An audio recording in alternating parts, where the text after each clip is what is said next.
ஒரு ஊர்ல ஒரு வெட்டுக்கிளி இருந்தது. அந்த வெட்டுக்கிளிக்கு தான் நினைக்கிறத செய்றவங்க தான் ரொம்ப சந்தோஷமானவங்க அப்படின்ற நினைப்பு எப்போதுமே இருந்துகிட்டு இருந்துச்சு.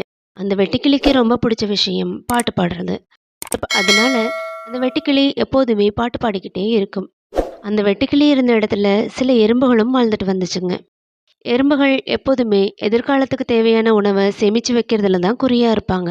இந்த எறும்புகள் எப்போதும் வேலை செய்யறத பார்த்த வெட்டுக்கிளியும், இந்த எறும்புகள் கொஞ்சம் கூட ஓய்வெடுக்கிறதே இல்ல. இதுங்களுக்கு சந்தோஷம்னா என்னன்னே தெரியல. அப்படின்னு எறும்புகளை கேலி பண்ணிக்கிட்டே இருக்கும் இந்த வெட்டுக்கிளி. அந்த எறும்புகளோ இந்த வெட்டுக்கிளி சொல்றத காதுல வாங்கிக்காம, தன்னோட எதிர்காலத்துக்கு தேவையான உணவை சேமிக்கிறதுல தான் குறியா இருப்பாங்க. அந்த எறும்பு கூட்டத்துல சில வயசான எறும்புகளும் இருந்துச்சுங்க. அந்த வயசான எறும்புகள் இந்த வெட்டுக்கிளி கிட்ட வந்து, நண்பா, மழைக்காலம் வந்துகிட்டு இருக்கு. நீ மழைக்காலத்துக்கு எங்கள மாதிரியே இப்பவே உணவு சேர்த்து வச்சுக்கோ. அப்பதான் மழைக்காலத்த நம்ம கஷ்டம் இல்லாம கடக்க முடியும் அப்படின்னு சொல்லுச்சு. அதுக்கு இந்த வெட்டுக்கிளியும், அத மழைக்காலம் வரும்போது பார்த்துக்கலாம். இப்ப கோடைக்காலம். நான் இந்த கோடை காலத்த சந்தோஷமா அனுபவிச்சுட்டு இருக்கேன் அப்படின்னு சொல்லிடுச்சு அந்த வெட்டுக்கிளி. இந்த எறும்புகள் எவ்வளவோ சொல்லியும் அந்த வெட்டுக்கிளி கேட்குற மாதிரியே இல்ல. அதனால இந்த எறும்புகள் தங்களுக்கு உணவு சேமிக்கிற வேலை இருக்குன்னு சொல்லி மற்ற எறும்புகளோட வரிசையில சேர்ந்து உணவு சேமிக்க ஆரம்பிச்சதுங்க. நாட்கள் இப்படியே போய்கிட்டு இருந்துச்சு. இந்த வெட்டுக்கிளியோ கடைசி வரைக்கும் மழைக்காலத்துக்கு உணவு சேமிக்காமலே இருந்துச்சு. மழைக்காலமும் வந்துச்சு. தன்னோட புற்றுக்குள்ள இருக்க சேமிச்சு வச்ச உணவை சாப்பிட்டுட்டு ஆடி பாடி சந்தோஷமா இருந்தாங்க. ஆனா இந்த வெட்டுக்கிளிக்கோ மழை அதிகமா பெய்யறதால வெளியில உணவு தேட போக முடியல.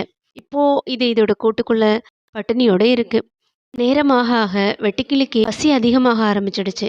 அதனால இதுக்கு மேலேயும் பசிய பொறுக்க முடியாதுன்னு நினைச்ச வெட்டுக்கிளி, தன்னோட நண்பர்கள் கிட்ட உதவி கேட்கலாம்னு முடிவு பண்ணுச்சு. இந்த வெட்டுக்கிளியும் எறும்புகள் கிட்ட போய் உணவு கேட்டுச்சு.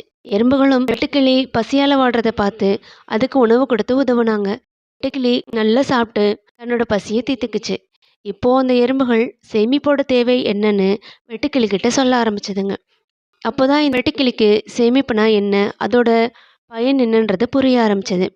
அந்த வருஷத்துல இருந்து வெட்டுக்கிளியும் கோடை காலத்திலேயே மழைக்காலத்துக்கு தேவையான உணவை அதோட கூட்டுக்குள்ள சேர்த்து வைக்க ஆரம்பிச்சது.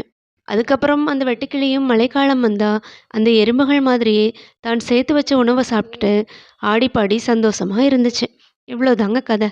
இந்த கதையிலேருந்து நம்ம என்ன தெரிஞ்சுக்கிட்டோம் அப்படின்னா, நமக்கு நேரம் கிடைக்கும் பொழுது அந்த நேரத்தை வீணாக்காம எதிர்காலத்துக்கு தேவையான உபயோகமான ஏதாவது செயல் செய்யணும். நம்ம கையில் பணம் இருந்துச்சுன்னா அந்த பணத்தில் சிறிய தொகையை சேமிப்புக்குன்னு எடுத்து வச்சுட்டு மீதத்தை தான் செலவு பண்ணணும். அதுதான் புத்திசாலித்தனம். யார் ஒருத்தர் சேமிக்கிற பழக்கத்தை கற்றுக்குறாங்களோ அவங்களே கடைசி வரைக்கும் கஷ்டப்படாமல் வாழ முடியும்.